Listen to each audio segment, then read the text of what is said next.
दरभंगा में प्रधानमंत्री नरेंद्र मोदी एक रैली को संबोधित कर रहे हैं। इसी धीरे चलते हैं। संख्या में पधारे हुए मेरे प्रिय भाइयों और बहनों, बिहार की पवित्र भूमि पर मैं राजा सलहेश, वीर शिरोमणि बाबा चौहरमल, राह बाबा और गोरैया बाबा को भी नमन करता हूं। बाबा चौहरमल और तमाम संत जनों के आशीर्वाद से ही सबका साथ, सबका विकास, सबका विश्वास आज देश के विकास का आधार है।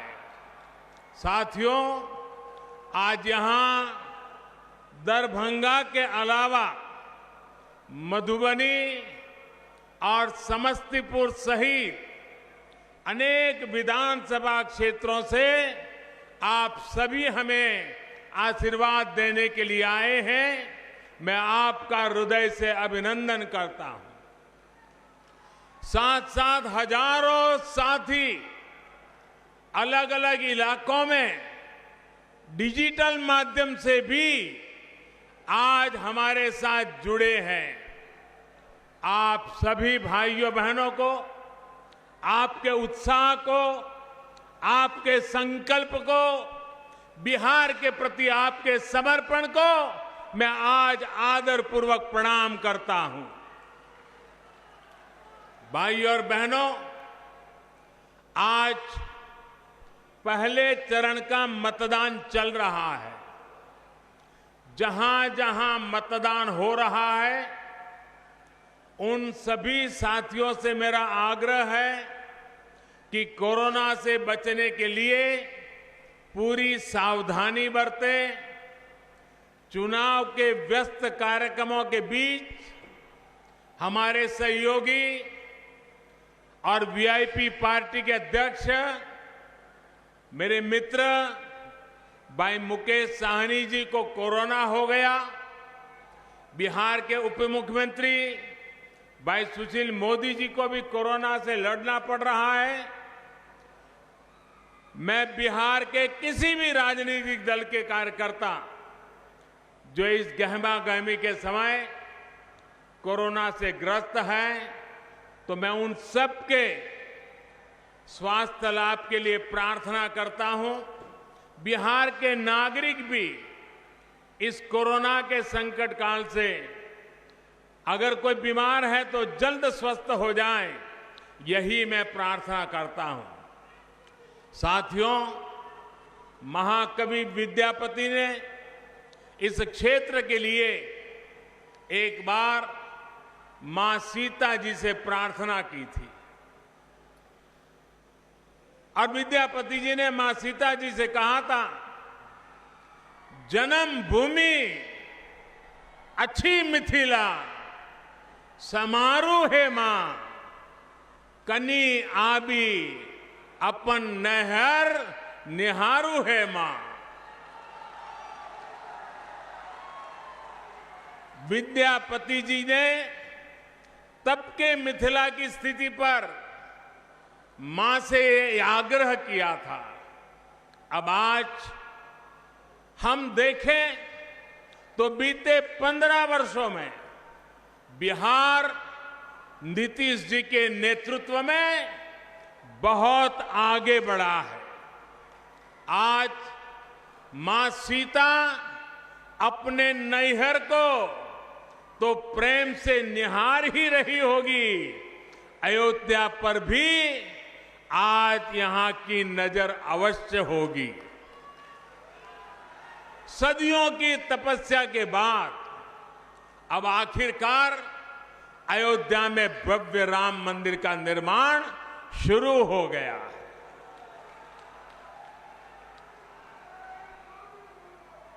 वो सियासी लोग जो बार बार हमें तारीख पूछा करते थे, बहुत मजबूरी में अब वो भी तालियां बजा रहे हैं।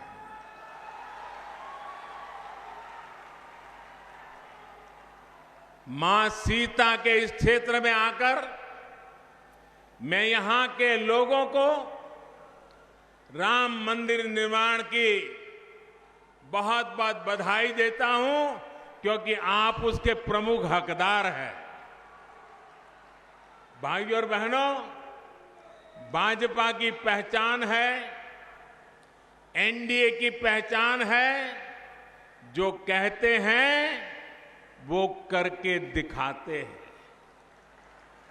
देश में पहली बार ये हुआ है जब मैनिफेस्टो को उठाकर ये आकलन लगाया जा रहा है कि अब आगे कौन सा कदम सरकार उठाने वाली है।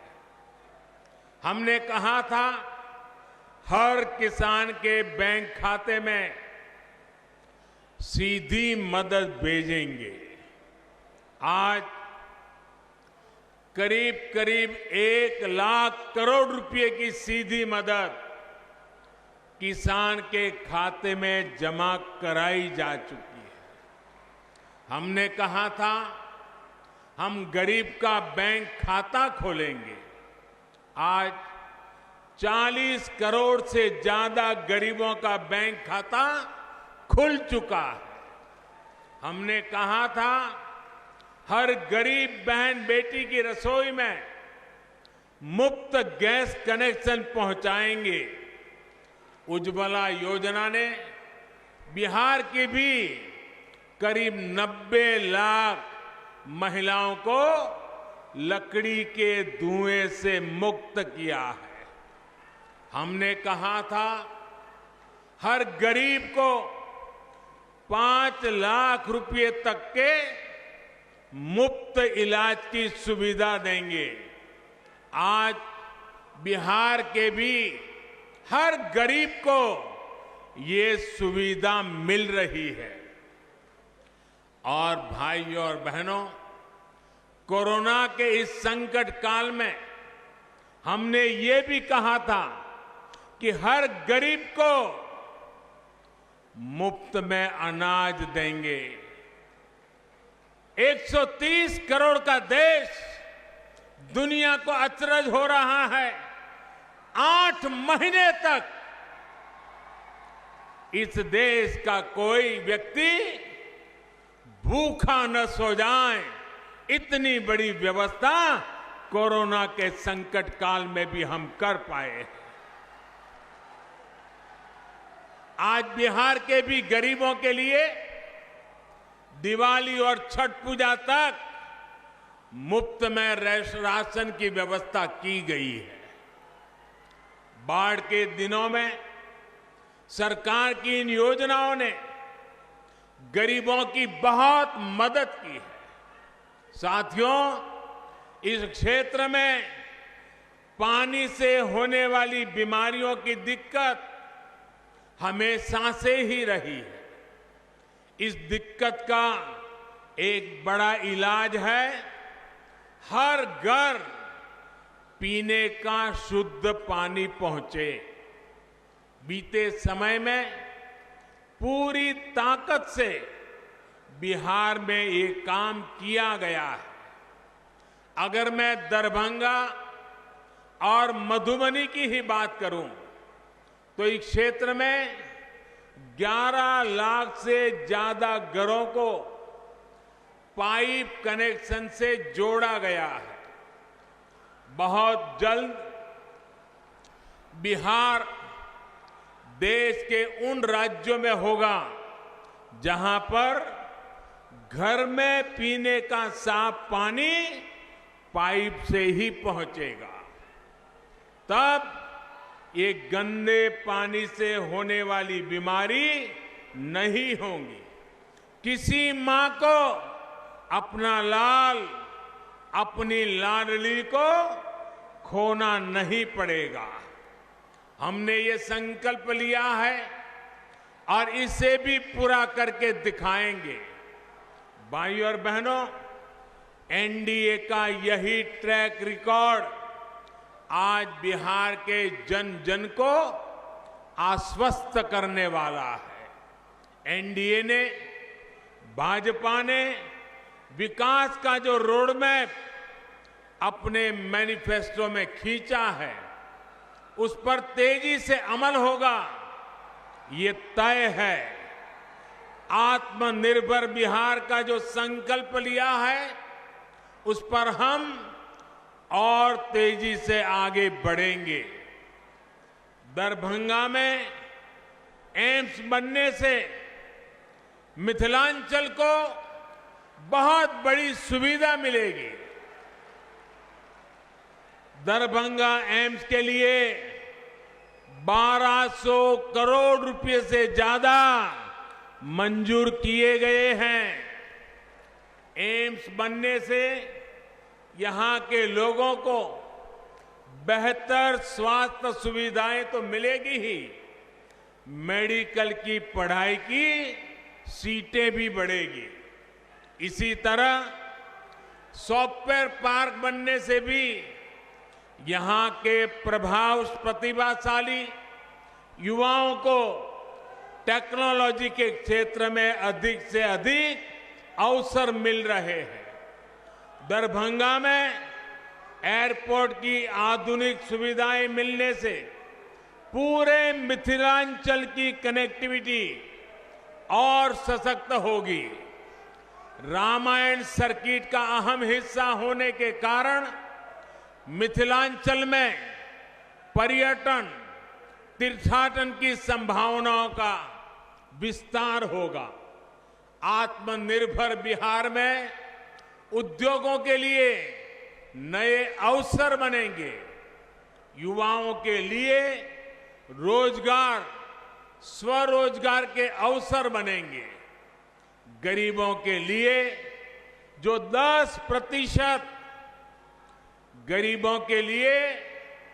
10% आरक्षण की व्यवस्था की गई है, उसका लाभ भी इस क्षेत्र के युवाओं को मिल रहा है। रोजगार के साधन पैदा करती है। बिहार के लोगों को, मिथिलांचल के लोगों को विकास के ऐसे ही कामों की रफ्तार बढ़ाने के लिए मतदान करना है।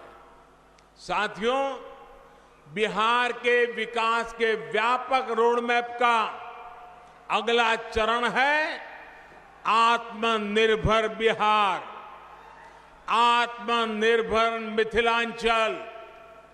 यहां मिथिला पेंटिंग, कृषि, डेयरी उद्योग, मछली के उत्पादन और कारोबार से जुड़ी अनेक संभावनाएं हैं।